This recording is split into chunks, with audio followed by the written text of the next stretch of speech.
குழந்தாய், இப்போது சொல், நீங்கள் யார்?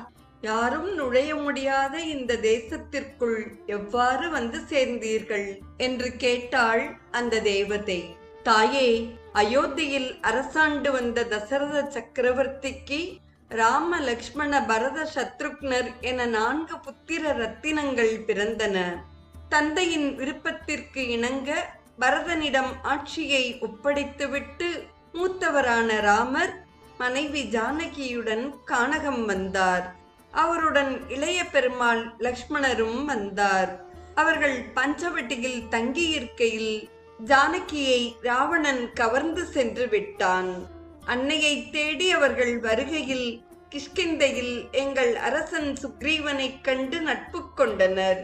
எங்கள் அரசனுடைய உத்தரவின் பேரில் நாங்கள் அன்னையை தேடி வந்தபோது எங்கும் வறண்டு கிடக்க ஒரு புதரில் மட்டும் மலர்கள் பூத்து குலுங்குவதையும் ஹம்சம், கிரௌஞ்சம் முதலான பறவைகள் உள்ளிருந்து புறப்பட்டு ஆனந்தமாக பறந்து செல்வதையும் கண்டோம்.